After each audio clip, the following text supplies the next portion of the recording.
All right, my man. State your name and let them know you on Nickavelli TV. Yo, my name is God Janelle.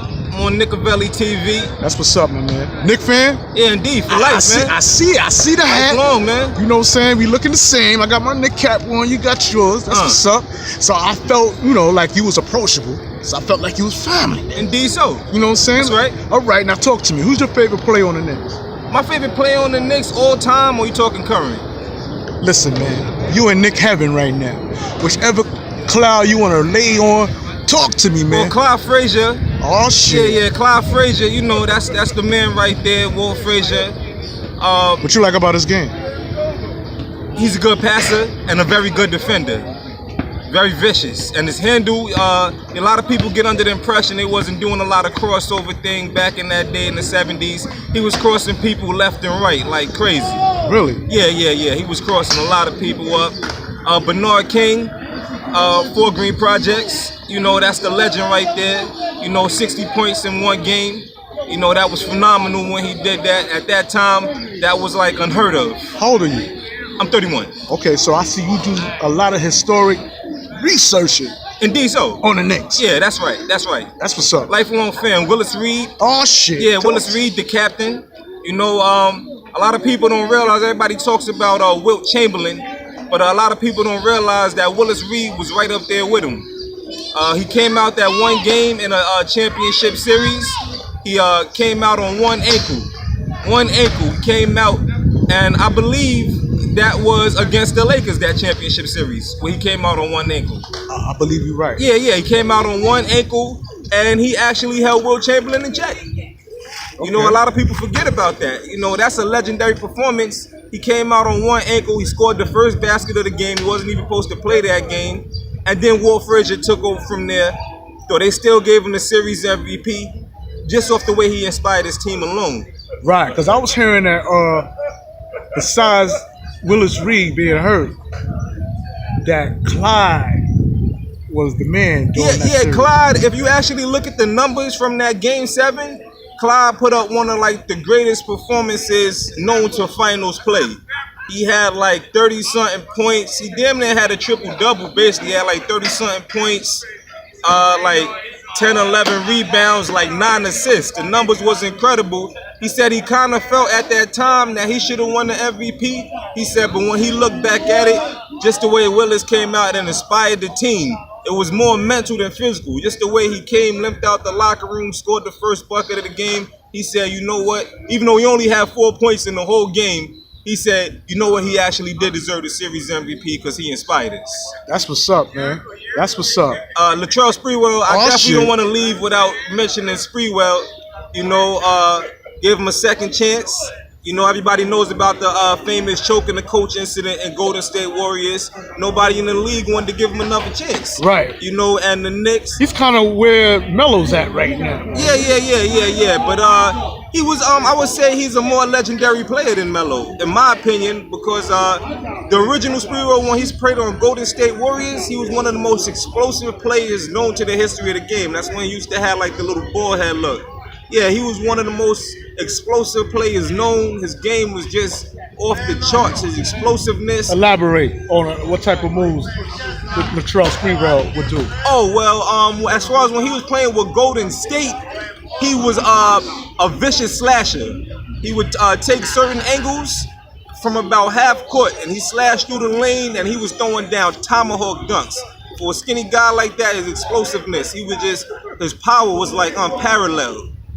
Just nobody ever saw the level of explosiveness for a guy had size, because he was very skinny. The explosiveness that he contained was just immeasurable. And when he came to the Knicks, he kind of switched his game up and he became more of a perimeter shooter.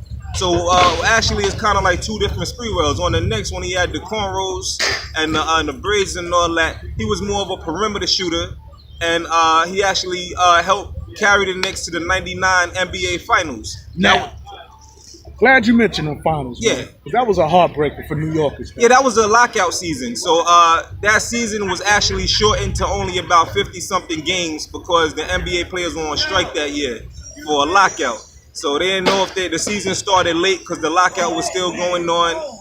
They only played about 2/3 of a season. That was a lockout year. And that was Tim Duncan's rookie year, and that was David Robinson's first championship. So yeah, that was the lockout year, '99. Marcus Camby playing at the center, another great Knick, all-time great defender. Patrick Ewing actually was hurt that entire playoffs for the most part, and Camby stepped up in the middle. Camby stepped up in the middle, and he actually showed people what a real defender's about. You know, a very long wingspan is what made people hard to deal with him. He was only about 6'10" and a half, maybe I like shade under 6'11", maybe 6'10" and 3/4. But his wingspan, and for such a skinny guy, he was a great shot blocker, a hungry rebounder, and most importantly, he knew about the art of boxing out. John Starks, one of my most favorite players of all time. A lot of people don't know that he actually was working in a supermarket bagging groceries, and he just happened to get an open tryout with the Knicks. Back in the day, the Knicks used to have something they was famous for. Every year in New York, they would have an open tryout, and all people from all over the city, thousands of people show up from every walk of life, from just street dudes, lawyers, anybody from any walk of life you could name. Though, most people really didn't realistically have a shot to make it. And this is facts. This is facts. Yeah, New York. So John Starks ain't come from no college. No, he played college ball, but after that, he didn't go he really didn't go anywhere. I think he might have did a little bit of CBA ball, and then he didn't even have a job on the CBA at that time. He was literally working in the supermarket. And he got an open tryout with the Knicks, and they picked him up. And the rest was history. So he went from the supermarket to the Knicks. Yeah, he went from the supermarket to the Knicks. That's unfathomable. Though, he's one of the few people in the history of open tryouts to actually land the job. And he damn near basically turned it to a starting job. I believe he was a starter. He was a starter, and then when they brought Allan Houston in, then he became a sixth man, and his role kind of declined. He basically led the Knicks to the 1994 championship.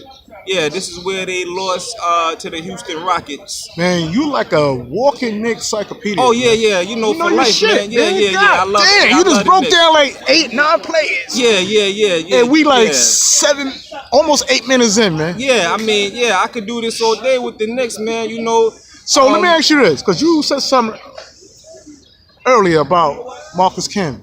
Okay. Do you think he was a better defender than Frank Ntilikina? If you was to compare the two, Frank Ntilikina, the Frenchman on the Knicks, with Marcus Camby, because Frank Ntilikina got long wingspan too. Well, I'm gonna keep it 100. There've been a lot of front office issues. If you really, check the facts of when things started to go haywire, there've been a lot of front office issues in the Dolan era. The Dolan era has been a front office catastrophe, and starting with Isiah Thomas. But I'm talking about Frank Ntilikina. Explain. Yeah, that's what I'm saying. Due to the front office issues, I'm a Knicks fan for life. You get what I'm saying? Though I really don't agree with the management. Concerning Frank Ntilikina? Yeah, just concerning the whole management, the whole front office management for the past 10 years, I just ain't been feeling the moves they've been making. It really doesn't make sense. It doesn't make sense. If you, I was very, very highly upset because this era that I'm talking about is when it all fell apart. Is about when the time they had Marbury, they had Jamal Crawford, and they had Zach Randolph. Okay. Jamal Crawford he's still in the league. I believe he's on the Clippers now, right? I'm not sure. Jamal Crawford, he just was torching people. Zach Randolph, my man, you're doing good. Okay, but you haven't answered my question. About Marcus Camby. About the Frenchman. Yeah, like I said, I haven't got a good chance to see the Frenchman. Oh, okay. Because due to the front office issues, I'm very upset. I'm very upset about the front office. So, are you upset that they let Melo wander around in the NBA the way like Carmelo Anthony? How you feel about that? Because him and Phil Jackson was bumping heads. Yeah, that was a E for effort. E for effort. I give him that one. I like when they picked him up. It was a good pickup. at that time. Though, the main thing is, everything, what happened yesterday is going to affect what happened today, is going to affect tomorrow. The two things, even before the Dolan era. Let me ask you this, brother. Do you want Carmelo Anthony back on the Knicks? That's in discussion. Carmelo Anthony needs a home. Yeah, he should come back. I think he should come back because it makes the people want to watch. Should he come off the bench, or would you want him to start? I would definitely say he should come off the bench. Definitely. I would definitely 100% say he should come off the bench. Because you got to earn it in this league. And, he's a respectful guy. So I don't think he would have a problem with that. All right. Now, let's bring it up to date. Kevin Knox. You a fan of his game? Kevin Knox? Yeah. He's playing right now? Yeah. Like I said, the front office, I'll take that to heart, man. So you don't know nothing about Kevin Knox? I don't mess with them, man. This front office management. So you telling me right now? I'm furious. You don't know nothing about today's players? Today's players, I'm not messing with them. I rep this NY for life. I know my history. The front office signing $200 million contracts. They signed Allan Houston to $100 million. That was one huge sinker. You don't never sign a shooter to $100 million contract. That was a downhill. And then it took many years to even kind of bounce back from that. And then they had the nerve to sign Eddy Curry to a $100 million contract. Those two things right there cost us about 18 years of basketball. Then when you had the Isiah Thomas fiasco going on, and you trade away Jamal Crawford and Zach Randolph, two people who became super mega stars in the league. Zach Randolph went to the Memphis Grizzlies, and you saw all the work they was doing. It was phenomenal. Jamal Crawford, he's just lighting up the league. And the Knicks, they just playing around. They just playing around these days. They're not taking the game serious. They're not taking the fans serious. If you don't respect the fans, we're not gonna respect you. You get what I'm saying? So, that's the way it is. We gonna still support. You get what I'm saying? But he ain't respecting the fans, so, the fans ain't gonna respect you because at the end of the day, you don't gotta be subjected to that, man. You need some real ball players. Real ball players. You get what I mean? That's it, man. We gotta get back to real ball. No disrespect. No disrespect to anybody, man. Though this the NY, this is known as the Mecca of basketball, man. This is not the CBA. You get what I'm saying? This is supposed to be a top professional team, man. The quality of ball players that they got is a joke. It's a joke. It's a joke. The Kristaps, the whole Porzingis era. Talk to me about him. Yeah, how you feel about Chris Porzingis? I wasn't a believer. I wasn't a believer. From even when he came in the draft, 2015? I was never a believer. Even when Stephen A. Smith and everybody said they were wrong about him, and he is the real deal and all that. But time will tell. And you see, well, he's not even on the Knicks. He didn't right last. Now. He got hurt. He tore his ACL. And then he shitted on the Knicks. Yeah, it was over. And told the front office, he told Steve Mills and Scott Perry that if you don't trade me within 7 days, I'm heading back out to Europe. Wow.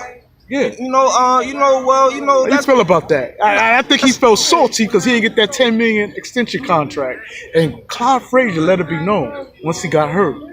I don't think y'all should give him that $10 million extension until y'all know how he come back as a player. And look at him. His mind wasn't even focused on the Knicks, man. He ain't want to train with the Knicks as far as rehabilitating his ACL. He stayed out in Europe.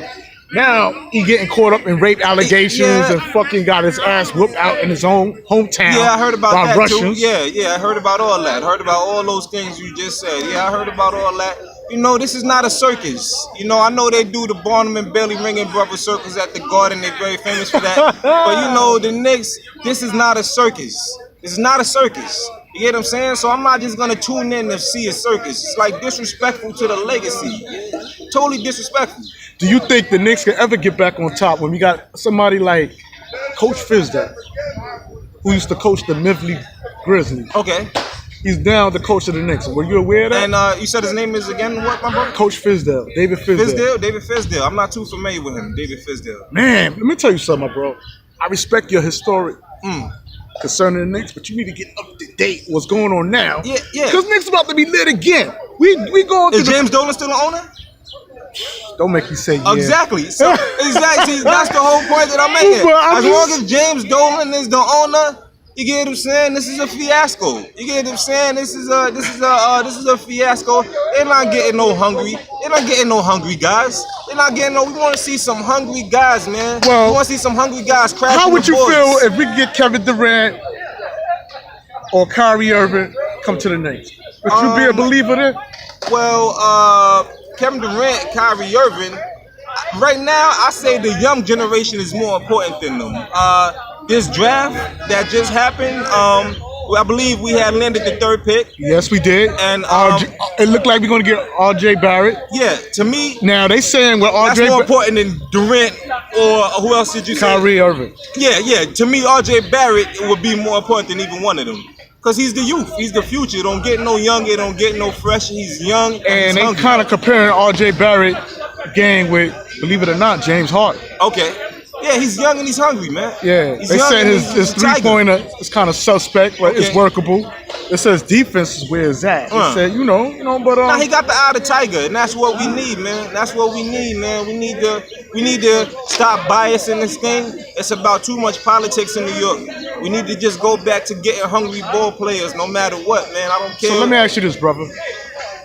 I know you heard about everybody was thirsty for Zion. Zion Williams. We ain't get him. Yeah. And like I tell everybody else I interview, I don't really know what the big fuss was when people was talking about trading Zion Williams to get Anthony Davis. Okay, yeah. Think that would have been a good move? In my opinion, no. In my opinion, that would have been a stupid move. But just for the fact that you trading young for old. You get what I'm saying? Anthony Davis, you know what you're getting. You know what you're getting. You know just exactly That's what why you're some getting. people say get Anthony Davis. Zion Williams, you don't wanna look back 15 years from now and be one of those dodo moves. Okay, look, he turned out to be one of the greatest players in the game, and we traded him. You don't want to make that mistake. And speaking of Zion, Zion wants to play for the Knicks. He still want to play for the Knicks. He said as a kid, he tried to get an autograph from Anthony Davis, and they shunned him. Wow. Yeah, so he's holding a little grudge on that. And the Pelicans, believe it or not, the team that Anthony Davis is on, is going to be picking him up. Oh, wow. And he don't want to play beside him. Ain't that something, right? Yeah. Can't make this up, man. Yeah, that's something. That's something. Yeah, that's something. Everybody want to play for the Knicks. You know, deep down. Say it again. Everybody want to play for the Knicks. Y'all hear that, haters? All you Knick haters out there, man. Everybody want to play for the Knicks. Unless you ain't got no balls, because New York is a hard sports town, and it'll make you or break you. Thank you, finally. And I'm glad you said that. Because if Michael Jordan was a Knickerbocker, do you think he would have still had the same legacy he got today? 2 3-peats? Yeah, Michael Jordan. You think he could have did that in a Knick uniform? He would have did that in any uniform because he's the greatest. I heard that Michael Jordan didn't have no competition during those years. Michael Jordan, this is an actual fact. He actually told Patrick Ewing. He actually offered Patrick Ewing the chance to come over to the Bulls. Bill Cartwright, he actually was originally a Knick. Correct. Yeah, Bill Cartwright was a Knick, and that was Jordan first sent him when he was over at the Bulls. He actually offered Patrick Ewing a chance to leave the Knicks, and he said, I worked it out. We got you. We're going to bring you over here. You're going to get paid good. And Patrick Ewing turned him down, said he's going to stay with the Knicks. And Michael Jordan told Patrick Ewing, he said, just for doing that, as long as I'm playing, you will never win a ring. And sure enough, as long as Jordan played, he never won the ring. God damn. And with that being said, we're going to close out. It's your boy Nickavelli. You're on Nickavelli TV. Make sure y'all like and subscribe for all my viewers who haven't. You're looking at a Knick historian right here. That's what I'm talking about. All you got to do, my man, is get up with today's Knicks, man. Don't let Dolan hold you back, man. He's just a needle in a haystack that's right behind you, man. And with that being said, we out. Peace. Peace.